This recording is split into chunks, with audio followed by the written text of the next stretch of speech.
Come here quickly. Ishara, Prakiti's condition is very serious. She has been badly injured. তুরানের কথায় চমকে পিছনে তাকায় ইশারা। প্রকৃতিকে ধরে বসে থাকতে দেখে এক ছুটে আসে সেখানে। প্রকৃতির এমন অবস্থা দেখে ডুকরে কেঁদে ওঠে। তুরান ধমক দিয়ে বলে, এক চট দিয়ে দাঁত ফেলে দেব। এটা তোর কান্না করার সময় নয়। আমার পাঞ্জাবের পকেট থেকে মোবাইল বের করে রাকিবকে কল লাগা। দলের কয়েকজন ছেলেকে নিয়ে দ্রুত এখানে আসতে বল। আর হ্যাঁ, আমাদের ড্রাইভারকে কল করে বল গাড়ি নিয়ে ভার্সিটি আসতে। ইশারা ভাইয়ের কথা মতো কাজ করে। একটু পর বাকিরা সহ সবাই ছেলে পেলে উপস্থিত হয় ঘটনাস্থলে। তার কিছুক্ষণ পরে গাড়ি আসে। তুরান প্রকৃতিকে পাজা কোলে করে তুলে নিয়ে গাড়িতে তুলে দেয়। ইশারা ফারিহা মিম নিশিকে কল করে প্রকৃতির বিষয় সবটা জানায়। তাদের হাসপাতালে আসতে বলে। গাড়িতে প্রকৃতির পাশে ইশারা বসে আছে। তুরান ড্রাইভারকে হাসপাতালের উদ্দেশ্যে গাড়ি ছাড়তে বলে। তুরান, নাবিল, রাকিব এরা বাইক নিয়ে পিছু পিছু আসে। হাসপাতালে করিডোরে বসে চিন্তায় মশগুল তুরান। এই ভয়াবহ ঘটনা কে ঘটাতে পারে এসব হিসাব মেলাতে ব্যস্ত সে। হুট করে কোথা থেকে এক নারী আহাজারি করতে করতে সেখানে উপস্থিত হয়। তিনি কেবিনে ঢোকার জন্য অনেক জোরাজোরি করে। মহিলার আহাজারি দেখে বুঝতে আর বাকি থাকে না তিনি প্রকৃতির মা। তিনি কার কাছে খবর পেয়ে এখানে এসেছেন তা সবার অজানা। মহিলা কেঁদে বলে, পাখি, আমার পাখি, কি হয়েছে আমার পাখির? আমাকে কেউ আমার পাখির কাছে নিয়ে যাও। আমি আমার পাখির কাছে যাব। আমার সোনা পাখি নিশ্চয়ই ভীষণ কষ্ট হচ্ছে। কেউ আমাকে নিয়ে যাও ওর কাছে। মহিলার কান্না দেখে ফারিয়া, ইশারা, মিম, নিশি সকলের চোখে পানি চলে আসে। তুরান দূর থেকে মহিলাকে তীক্ষ্ণ নজরে পরখ করে। মহিলার কান্না আর ভালো লাগছে না। মহিলার এক একটি কান্নার প্রতিধ্বনি তুরানের হৃদয় রক্তক্ষরণ তৈরি করছে। কেন এমন হচ্ছে? এর কারণ তুরানের অজানা। তুরান আর এক মুহূর্ত সেখানে দমে না। একজনের সাথে তার পুরনো হিসাব নিকাশ বাকি। এখন সেখানে যাবে তুরান। তুরানকে চলে যেতে দেখে নাবিল, রাকিব ও পিছনে আসতে চায়, কিন্তু তুরান তাদের থামিয়ে দিয়ে বলে, আমার সাথে কেউ আসবে না। তোর এখানে থাক। তোদের এখানে প্রয়োজন পড়বে। আমার ছোট্ট একটা কাজ পড়ে গেছে। I will be back soon. Wait for me here until then. মুখনিষিত কথাগুলো ক্রুদ্ধ স্বরে বলে তুরান চলে গেল। আর তার যাবার পানে তাকিয়ে রইল নাবিল, রাকিব সহ আরও একজন ব্যক্তি। ফারিয়া তুরানকে যত দেখছে তত মুগ্ধ হচ্ছে। তার কাছে নিঃসন্দেহে তুরান একজন ভালো মানুষ বটে। সেদিন ফারিয়াকে মাটি থেকে উঠতে সাহায্য করা, আজ প্রকৃতিকে হাসপাতালে নিয়ে আসা, সব কিছু যেন মুগ্ধ করে তুলছে ফারিয়াকে। সূর্য পশ্চিম আকাশে লাল আতশবাজির মতো ঝলসে উঠছে। তার রক্তিম আভায় আকাশ জ্বলছে। প্রতিশোধের আগুন ছড়িয়ে পড়েছে দিগন্ত জুড়ে। আকাশ জুড়ে ছড়িয়ে থাকা লালচে আলো আজ রাগে ফুঁসছে। ক্যাম্পাসে ফাঁকা চত্বর, বিকেলের মিলন আলোয় সব কিছু থমথমে। ভার্সিটি ক্যাম্পাসের বাতাসে ভারী ভাব। সময় থেমে আছে। দূর হতে গিটারের সুর ভেসে আসছে। পাখির কিচিমিচি ধ্বনি শোনা যাচ্ছে। অথচ এখানে এই চত্বরে এক ভিন্ন দেশে জন্ম হতে যাচ্ছে। তুরানের চোখে অগ্নিদৃষ্টি, হাতে ধরা লোহার রড। বাইকের সাথে হেলান দিয়ে দাঁড়িয়ে আছে। তার থেকে কিছুটা দূরে ক্যাম্পাসের এক কোণে 4-5 জন যুবক নেশায় মত্ত হয়ে আছে। মুখে তাদের হাসি। কেউ মোবাইলে কিছু দেখছে, কেউ পা দোলাচ্ছে, কেউ বা সিগারেটের ধোঁয়ায় ওড়াচ্ছে। তাদের চোখে মুখে আনন্দ ছায়া, অথচ তারা জানে না এই স্থান একটু পর রণক্ষেত্রে রূপ নিতে চলেছে। তাদের এটাও জানা নেই, কিন্তু এই মুহূর্ত পর তাদের উল্লাস কর্দমাক্ত ভূমির সঙ্গে মিশে যাবে। তুরান ধীরে ধীরে এগিয়ে গেল। তুরান শক্ত করে ধরল লোহার রড। মুহূর্তের মধ্যে বাতাসে শস্য শব্দ তুলে আঘাত হানল সামনে থাকা একটি যুবকের পিঠে। হাড় চূর্ণ হবার শব্দ বাতাস কাঁপিয়ে দিল। সামনের যুবকটি যন্ত্রণায় কুকড়ে মাটিতে লুটিয়ে পড়ল।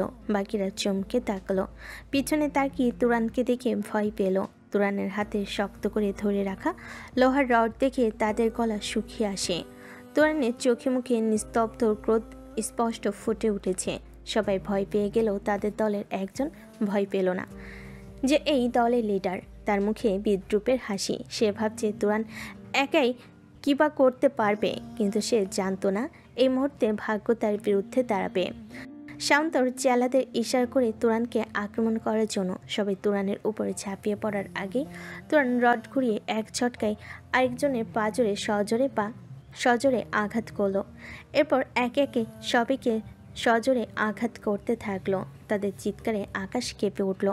শাওন তার দলের সকলকে পরাজিত হতে দেখে তুরানকে পেছন থেকে আক্রমণ করতে গেলে তুরান ঘুরে দাঁড়িয়ে লোহার রড উঁচিয়ে দিল। ঠাস, শক্তিশালী এক আঘাতে শাওন ছিটকে পড়ল মাটিতে। বাকিদের অবস্থা খুবই খারাপ, বাজেভাবে আঘাতপ্রাপ্ত হয়েছে। তুরান ক্ষোভ নিয়ে শাওনকে মারতে শুরু করলো। একটু পর থেমে মাটিতে হাঁটু গেড়ে বসে ক্রুদ্ধ কণ্ঠে উচ্চারণ করলো, ভার্সিটিতে হামলা তুই চালিয়েছিস তাই না? তুই শত্রুতা আমার সাথে সামনাসামনি লড়াই করার মুরত নেই, পেছন থেকে আক্রমণ করে কি বোঝাতে চাস? তুই কাপুরুষ। শত্রুতা যেহেতু আমার সাথে, সুতরাং লড়াইটা আমার সাথেই হবার কথা। তুই তা না করে ভার্সিটির নিরীহ মানুষদের উপর টার্গেট করলি কেন? বুঝতে পেরেছে, আমার ইমেজ নষ্ট করার জন্য এমনটা করেছিস, কিন্তু তুই খুব বড় ভুল করেছিস বাছা ধন। এর ফল তোকে ভোগ করতেই হবে। তবে তার আগে বল, কেন করেছিস এরকম? হ্যাঁ, আমিই করেছি এসব, আমিই করেছি এতটুকু। যদি বুঝে থাকিস তাহলে কেন করেছিস এটাও তোর অজানা না? মাটিতে পড়ে থাকা অবস্থায় কথাগুলো বলল শাওন। তার কপাল ফেটে রক্ত গড়িয়ে পড়ছে, হাতে পায়ে কিছু অংশ ফেটে রক্ত ঝরছে, গালে মুখে রক্ত জবজবে হয়ে আছে, অথচ কথার তেজ বিদ্যমান। শাওনের কথা শুনে তুরান হাসতে শুরু করে, যেন সে কোনো জোকস শুনল। তুরান তার প্ল্যান চেঞ্জ করলো।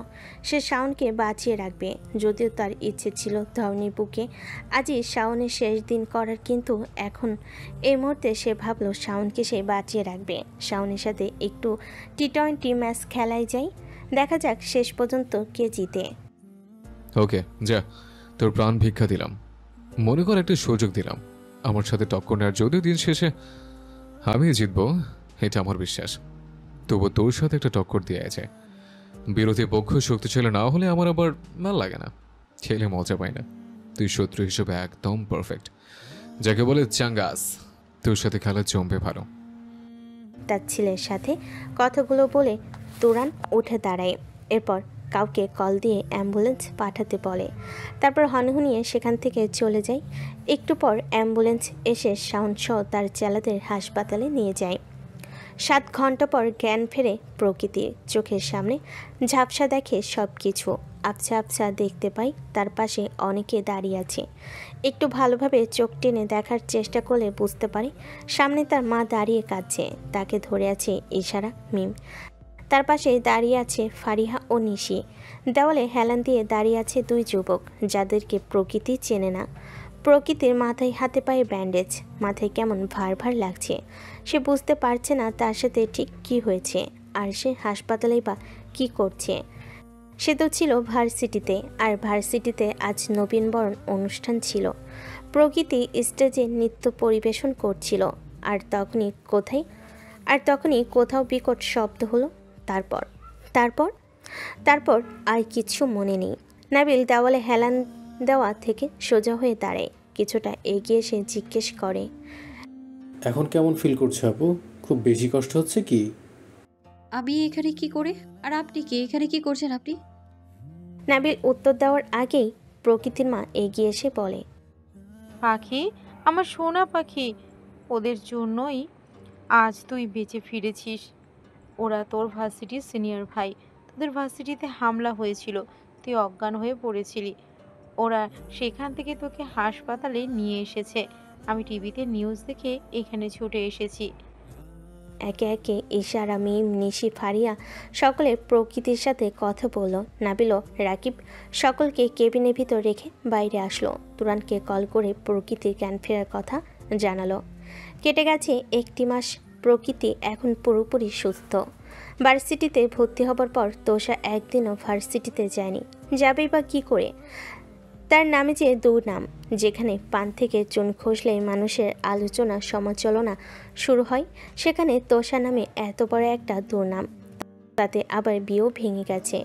মানুষ তো কম কথা শোনেনি এ নিয়ে। বাড়ি থেকে না বেরিয়ে যত কথা শুনেছে, বাড়ি থেকে বের হলে তাহলে কত কথা শুনতে হতো। এখন পরিস্থিতি কিছুটা অনুকূলে, যদিও এখনও মানুষ তার কথা শোনাতে পিছুপা হয় না। তবু আগের তুলনায় পরিস্থিতি এখন ঢের ভালো। আজও ভার্সিটির আসার কথা ছিল না। প্রকৃতি এক প্রকার জোর করে নিয়ে আসলো। ভার্সিটিতে প্রবেশ করার পর চোখ পড়ল কিছু ছেলেকে, যারা একসাথে দাঁড়িয়ে আছে পথতলায়। প্রকৃতির সাথে তোষাকে দেখে তারা হাসাহাসি শুরু করলো। তোষা লজ্জায় মাথা নুইয়ে নিল। সে ঠিক এই কারণেই এতদিন ভার্সিটিতে আসেনি, আজও আসতে চায়নি। প্রকৃতি তোষার হাত শক্ত করে চেপে ধরে সামনে এগিয়ে যেতে ধরে। তখনই একটি ছেলের কণ্ঠে কিছু নোংরা কথা ভেসে আসে। আরে তুরন ভাইয়ের খেয়ে দেওয়া মাল, একটা চান্স কি আমাদেরও দেওয়া যাবে?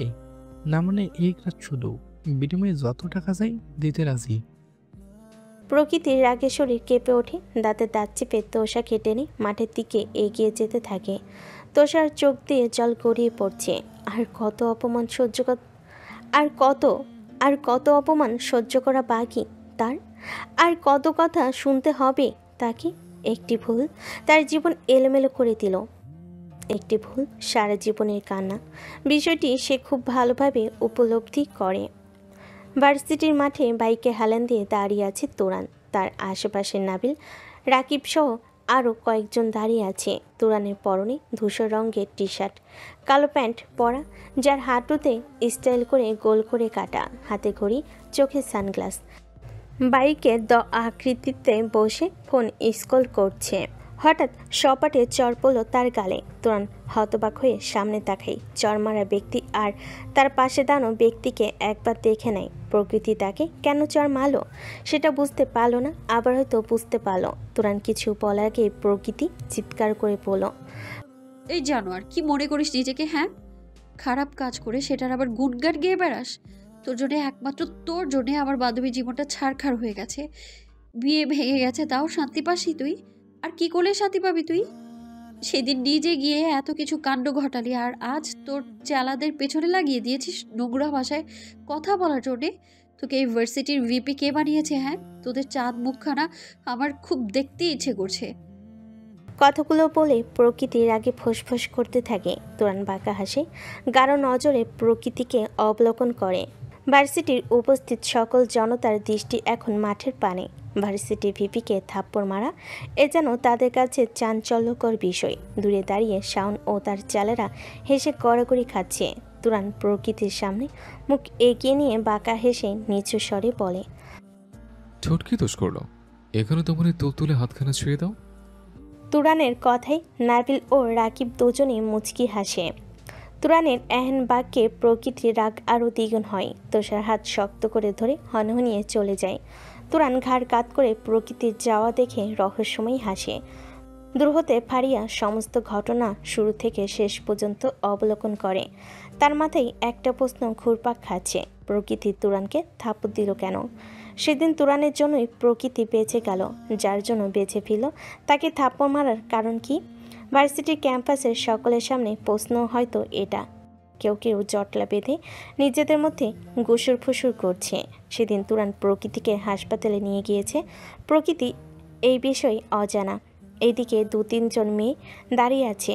তাদের মধ্যে একজন প্রচণ্ড রাগে ফেটে পড়েছে। তার ভালোবাসার মানুষকে থাপ্পড় মেরেছে। কোথাকার কে নাকি এই মেয়ে, সাহস কত বড় তার ভালোবাসার মানুষকে থাপ্পড় দেয়।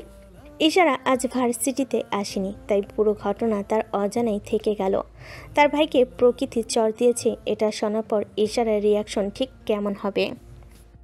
এই মেয়ে দাঁড়াও। হঠাৎ প্রকৃতির সামনে একটি মেয়ে এসে পথ আটকে দাঁড়ায়। প্রকৃতি ভুরু কুঁচকে যায়। এই মেয়ে পথ আটকে দাঁড়ালো কেন? প্রকৃতি বলল, কি সমস্যা? মেয়েটা রাগী স্বরে বলল, সমস্যা অনেক বড়। তুরানকে চর মারার সাহস তোমাকে কে দিয়েছে? আমার ভালোবাসার মানুষের গায়ে হাত তোলার সাহস কই পেয়েছো? ও আচ্ছা আচ্ছা, কোনো নর্দমার কীটকে ছাঁটাই করার সাহস লাগে বুঝি? যদি সাহস লাগে তাহলে আমার উত্তর, সাহস আমার এমনিই আছে বহুত। এই জন্যে কারো কাছ থেকে সাহস নিতে হয় না। বিদ্রুপাত্মক হেসে প্রকৃতি কথাগুলো বলল। একটু থেমে মেয়েটিকে আগাগোড়া পরখ করল, ফের বলতে আরম্ভ করলো, আর কি যেন বললেন? ভালোবাসার মানুষ, যেমন চরিত্র তেমনই চয়েস। আপনার রুচি তো মাশাআল্লাহ, প্রশংসা না করলে পারলাম না। এই বিয়াদব মেয়ে, আমার চরিত্র তুলে কথা বলার রাইটস তোকে কে দিয়েছে? শোন, তোকে সাবধান করতে এসেছি। নেক্সট টাইম যদি তুরানের গায়ে হাত তুলতে বা তুরানের আশেপাশে দেখি, তাহলে তোর একদিন কি আমার যতদিন লাগে। তুরানের পাশে দাঁড়ানোর যোগ্যতা শুধু আমার আর কারো নেই। তুরানের পাশে শুধু এই ঝুমাকেই মানায়। প্রকৃতি ঝুমার কথাই উত্তর দেবার প্রয়োজন মনে করল না। এসব স্যাঁচড়ার সাথে কথা বাড়িয়ে লাভ নেই, আর কাউকে কোনো কিছু ব্যাখ্যা করে বলার প্রয়োজনও মনে করে না সে। ঝুমাকে পাশ কাটিয়ে চলে যায়।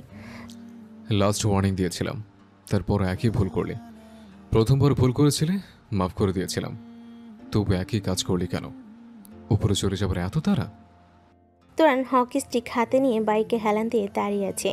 পাশে তার রাকিব নাবিল দাঁড়ানো, আর তার সামনে ভয়ে কুটিসুটি হয়ে দাঁড়িয়ে আছে গুটি কয়েক ছেলে। তন্মধ্যে উপস্থিত আছে সেই ছেলেটি যে একটু আগে তোষাকে বাজে কথা বলেছে, আবার সেদিন ফারিয়াকে ডিস্টার্ব করেছে। নির্জন এই জায়গায় আর কেউ নেই। ভুল হয়ে গেছে ভাই, এবারের মতো মাফ করে দিন, আর হবে না। ছেলেটির কথাই তুরান মাথা নাড়িয়ে মুখ দিয়ে চুচু শব্দ করে বলে, বিশ্বাসঘাতক কি আবার বিশ্বাস? সরি বস, তুরনের ডিকশনারিতে এরকম বাক্য নেই। বিশ্বাসঘাতকের জন্যই দুনিয়ার বসবাসযোগ্য নয়। বিশ্বাসের জন্য পারফেক্ট স্থান কবর, চিরস্থায়ী ঠিকানা। এবার ছেলেটি দৌড়ে এসে তুরানের পা জড়িয়ে ধরে আকুতি মিনতি করে কান্দে, প্রাণ ভিক্ষা চায়। তুরান পা দিয়ে লাথি মারে, ছেলেটি ছিটকে দূরে চলে যায়। এরপর হকি স্টিক দিয়ে এলো পাথারি মারতে শুরু করে। ছেলেটি গগন বিদারী চিৎকার বাতাস কাঁপিয়ে দেয়, কিন্তু সেই চিৎকার সামনের মানুষটির হৃদয় স্পর্শ করতে পারে না। মাথায় সজোরে একটা বাড়ি পড়ে, সাথে সাথে ছেলেটির মাথা ফেটে রক্ত গড়িয়ে পড়ে। ছেলেটি জ্ঞান হারিয়ে ফেলে। তুরান তবু মারতে থাকে। ছেলেটির নিঃশ্বাস যতক্ষণ অবশিষ্ট থাকে ততক্ষণ পর্যন্ত মারতে থাকে। কেউ আটকায় না তাকে। বাকি ছেলেগুলো ভয়ে কাঁপছে। তুরান মাটি থেকে উঠে দাঁড়িয়ে হাত দিয়ে মুখের ঘাম মুছে ছেলেগুলোর উদ্দেশ্যে বলে, তোদের দোষ, তোরা হাসাহাসি করেছিস, তাই তোদের একটা সুযোগ দিলাম। নিজেদের শুধরে নিতে পারলে দুনিয়া তোদের জন্য অতি আপন, আর যদি না শুধরাতে পারিস তাহলে রওনা দিতে হবে পরপারে। এখন তোরা ডিসাইড কর কোনটা করবি। ছেলেগুলোর মধ্যে একটি ছেলে কাঁপা কাঁপা গলায় বলে, আমরা আর জীবনও আসবো না ভাই, আমাদের ছেড়ে দেন। তুরান ছেলেগুলোকে ছেড়ে দেয়। ভার্সিটি শেষে প্রকৃতি আনমনে হেঁটে চলেছে। হঠাৎ কিছু একটার আলো তার চোখে এসে পড়ে। অতিরিক্ত আলোর কারণে প্রকৃতি চোখ খিচে বন্ধ করে। তারপর আস্তে আস্তে করে সামনে তাকিয়ে দেখলো তুরান বাইক নিয়ে দাঁড়িয়ে আছে। গাড়ির হেডলাইট জ্বালি সামনের অংশ এদিক ওদিক করছে, যার দরুন প্রকৃতির চোখে এসে আলো পড়ছে। তুরানের ঠোঁটের কোণে হাসি ঝুলছে। তুরানকে কিছু বলতে গিয়েও থেমে গেল প্রকৃতি। বাঁকে হেসে তুরান বলল, তোর কোমরে দোলে চলে, আমার মন হেলে দুলে শিহরণ চাকে বুকে। ইস, খেয়ে ফেলবো ঢোকে ঢোকে। তুরানের এহেন কথায় প্রকৃতি মুখ রাগে রণমূর্তি ধারণ করে। প্রকৃতি চিৎকার করে বলে, অসভ্য জানোয়ার, এত বাজে কথা বলার সাহস হয় কিভাবে তোর? প্রকৃতির রাগী রূপ দেখে তুরান বেশ মজা পায়। প্রকৃতিকে রাগাতে পেরে তার মুখে দুষ্টু হাসি ফুটে ওঠে। প্রকৃতিকে আরও খেপানোর জন্য বলে, গলার শটটা এভাবেই বাড়লে বিশেষ মুহূর্তের কথা মনে হয়। চিৎকার করার প্র্যাকটিস এখনই করা যান, কোন এক বিশেষ মুহূর্তে আমি এর চেয়েও বেশি চিৎকার শুনব। প্রকৃতি রাগে হিতাহিত জ্ঞান শূন্য হয়ে যায়। পায়ের জুতা খুলে সপাটে তুরানের গালে পরপর দুটো বাড়ি মারে। চর পর্যন্ত ঠিক ছিল, কিন্তু জুতা দিয়ে মারাই তুরান খ্যাপা সারের মতো বাইক থেকে নেমে দাঁড়ায়। প্রকৃতির দুই হাত পিছনে মুছে ধরে নিজের সাথে মিশিয়ে নেয়। প্রকৃতির পিঠ গিয়ে ঠেকে তুরানের বক্ষ স্থলে। প্রকৃতির হাতে প্রচণ্ড ব্যথা পাচ্ছে। তুরান শক্ত করে চেপে ধরে। প্রকৃতি মসৃমসি শুরু করে। তুরান ক্রোধ মিশ্রিত স্বরে বলে, আমাকে রাগিয়ে খুব বড় ভুল করেছিস। আমার জেদ সম্পর্কে তোর কোনো ধারণা নেই। সে জেদটাই তুই তুললি। এর ফল তোর জন্য সুখকর হবে না, খুব বাজেভাবে এর ফল ভোগ করতে হবে তোকে। একটু থেমে আবার বলে, আমার গালে স্পর্শের বিনিময়ে তোর দেহের প্রতিটা কোণ ছুঁয়ে দেব শুতে আসলে। কথা শেষ করে ধাক্কা দিয়ে প্রকৃতিকে নিজের থেকে সরিয়ে দেয়। প্রকৃতি ডাল সামলাতে না পেরে মাটিতে পড়ে যায়। এর আগে কখনো তুরানের এরকম রাগী আর জেদি রূপ দেখেনি। তুরান জোরে জোরে কয়েকটা নিঃশ্বাস নিয়ে জোরে বাইক টান দিয়ে স্থান ত্যাগ করে। প্রকৃতি হাতে পায়ে ব্যথা পায়, কিছু জায়গা ছিলেও যায়। আপাতত সেসব ব্যথাকে ব্যথা মনে হচ্ছে না। তুরানের বলা শেষ কথাগুলো তার কানে বাজছে। তুরানের বলা কথাগুলো তাকে অতল ভাবনে তলিয়ে দেয়। তুরানের এই কথাগুলো প্রকৃতির মনে কিছুটা ভয় ধরিয়ে দেয়। তুরানকে দিয়ে বিশ্বাস নেই, যদি প্রকৃতির সাথে খারাপ কিছু ঘটে তাহলে প্রকৃতির পরিণতি তোষার মতো হবে। প্রকৃতি আর ভাবতে পারে না, তার একটু সচেতন থাকা উচিত ছিল। রাগের মাথায় বেশি বাড়াবাড়ি করে ফেলেছে। ঝলমলে রোদের প্রখর তেজ শহরের ব্যস্ত রাস্তায়। তুরান দ্রুত গতিতে বাইক স্টার্ট দিতেই আচমকা কেউ একজন ছুটে আসে, কিন্তু ভারসাম্য হারিয়ে বাইকের স্থল ধাতব কাঠামোর সঙ্গে সজোরে ধাক্কা খেয়ে নিষ্পেষিত হয়। অজ্ঞাত সেই ব্যক্তির হৃদয় বিদারক আর্তনাদ করে ওঠে। তুরান হতভম্ব হয়ে বাইক থেকে নেমে দাঁড়ায়। সামনে পড়ে থাকা নারীটির বেদনাহত চোখের দিকে তাকায়। হ্যাঁ যে মেয়ে ফারিহানা কারিহা, নেক্সট টাইম রাস্তায় চলার সময় চোখ খুলে চলাফেরা করবেন। ফারিয়া মুখ ফুটে কিছু বলতে পারে না। ব্যথায় তার চোখ মুখ লাল বর্ণ ধারণ করেছে। এমন একটা পরিস্থিতিতে কই তুরান ফারিয়াকে সাহায্য করবে তা না, সে জ্ঞান দিচ্ছে। লোকটা এমন কেন? মুখ দিয়ে ভালো কথা বের হয় না, কথায় কোনো রসকস নেই। জন্মের সময় মনে হয় মুখে মধুর জায়গায় নিম পাতা দিয়েছিল। ফারিয়ার লাল হয়ে যাওয়া চোখ মুখ তুরান পরোক্ষ করে। কি মনে করে হাঁটু গেড়ে ফারিয়ার পাশে বসে। ফারিয়ার বাম পা হাঁটুতে তুলে নেয়। ফারিয়া অসহ্য ব্যথায় চোখ বন্ধ করে নেয়। বাম পায়ের বুড়ো আঙ্গুল থেতলে গিয়ে রক্ত পড়ছে। তুরান উঠে দাঁড়ায়, বলে, এখানে বসে থাকবেন আর আমি সিনেমার নায়কের মতো কোলে তুলে হাসপাতালে নিয়ে যাব, তাহলে এখানেই পড়ে থাকুন। তুরানের এহেন কথাই ফারিয়া বেশ অবাক হয়। কি লোক রে বাবা, একজন বিপদগ্রস্ত লোককে সাহায্য করবি সেখানেও ভাব নিচ্ছে। খাটাস লোক, তোর কোলে চড়ার জন্য আমি মনে হয় মরে যাচ্ছি। 1 মাস থেকে অনাহারে আছি। ন্যাকামি আমি না, ন্যাকামি তো তুই করিস। একজনের বেলা নরম, আরেকজনের বেলা গরম। সেদিন প্রকৃতিকে কোলে করে গাড়িতে তুলে দেওয়ার সময় এই জ্ঞান কই ছিল? ফারিয়া মনে মনে তুরানকে বকতে থাকে। কোনো মতে হাঁটুতে ভর দিয়ে উঠে দাঁড়ায়। তুরান বাইক স্টার্ট দেয়। উঠে বসুন। ফারিয়া অনেক কষ্টে উঠে বসে। তুরান ভাবছি এ কাদের পাল্লায় পড়লো সে। একজনের বারবার তার সাথে ধাক্কা লাগছে, আরেকজন শুধু চর থাপ্পড় মারছে। জীবন তার তেজপাতা হয়ে যাচ্ছে। তুরান ফারিয়াকে জিজ্ঞেস করে, বাসা কোথায়? ফারিয়া ঠিকানা বলে বাইক ঘুরিয়ে সেদিকে চলতে থাকে। গন্তব্য পৌঁছানোর পর তুরান গম্ভীর কণ্ঠে শুধায়, এসে পড়েছে, নামুন।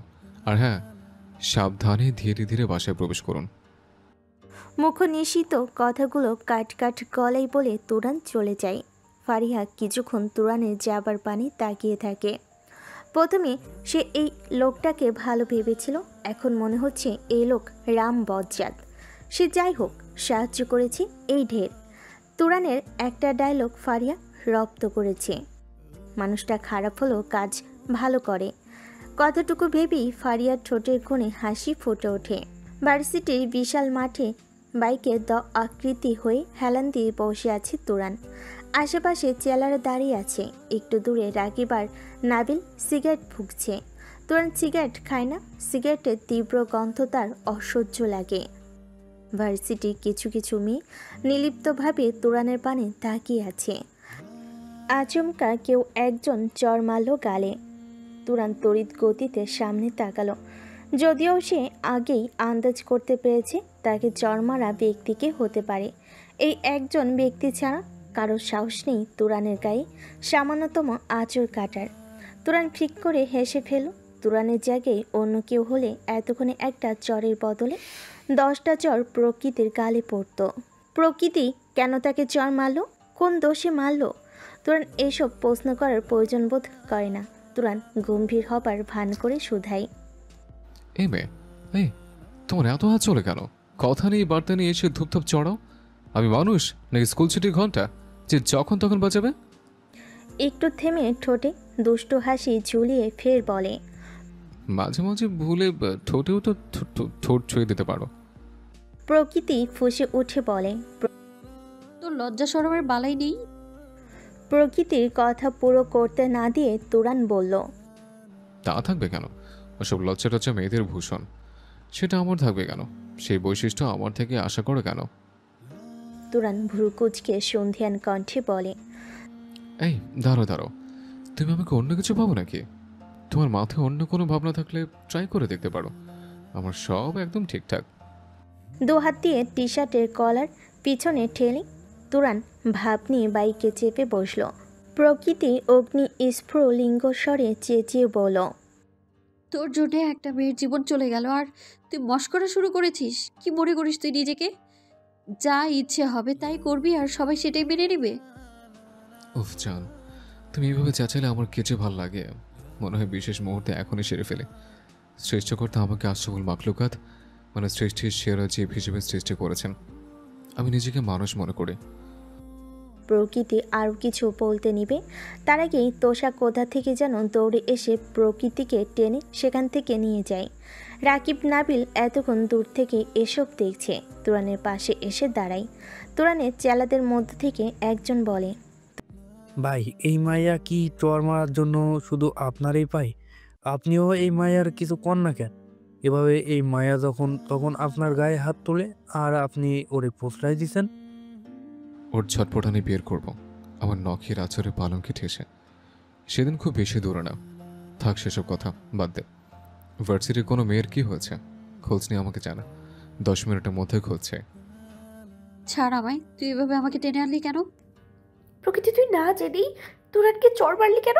পুরো ঘটনা না শুনে তুই ওকে মারতে চলে গেলি। সবখানে তুরানের দোষ খুঁজিস কেন? তুরান ছাড়া অন্য কেউ কিছু করতে পারে না? তোষার কথাই প্রকৃতি হতভম্ব হয়ে তাকিয়ে রয়। একটু আগের ঘটনা।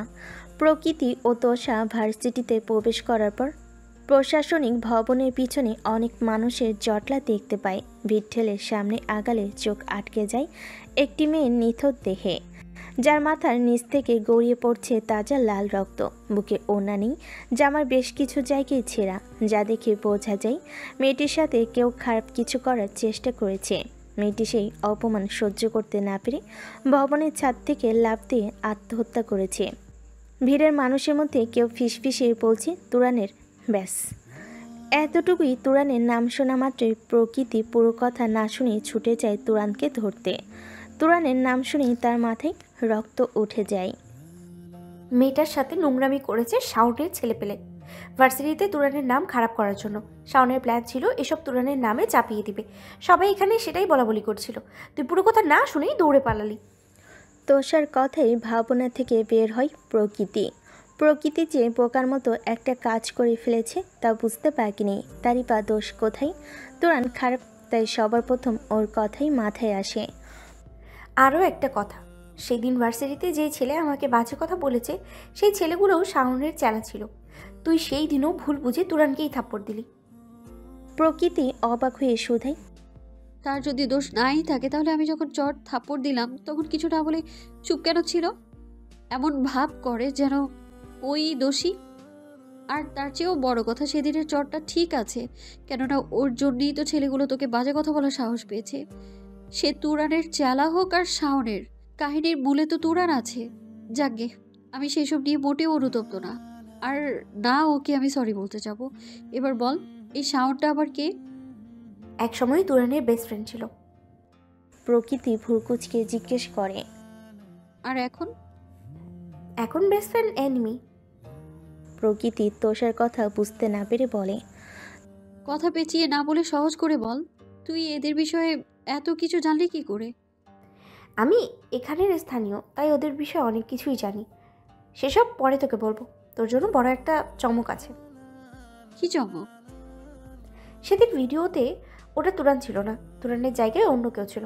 বর্তমান যুগে এডিট করা বা হাতের খেলা এখন ওর জায়গায় তুরানের চেহারা বসানো হয়েছে। তোষার কথায় প্রকৃতি ভীষণ অবাক হয়ে বসে রয়। নিজের কানকে যেন বিশ্বাস করতে পারছে না। ভিডিওতে তুরান ছিল না, এটা কোনোভাবেই বিশ্বাস হচ্ছে না তার। ওটা যদি তুরান না হয় তাহলে কে ছিল? আর ভিডিও এডিট করে তুরানের চেহারা কে বসিয়েছে আর কেন বসিয়েছে? যদি সত্যি তুরান ওটা না হয় তাহলে সেদিন কেন সমস্ত দোষ নিজের ঘাড়ে নিল প্রকৃতি আর ভাবতে পারল না। তার মাথা আওলা ঝাওলা হয়ে যাচ্ছে। তুই কি বলছিস? আমি কিছুই বুঝতে পারছি না, সব কিছু ক্লিয়ার করে বলতো। তোষা কোনা চোখে একবার প্রকৃতিকে দেখে নেয়, সামান্য ঢোক গিলে ফের বলতে আরম্ভ করে।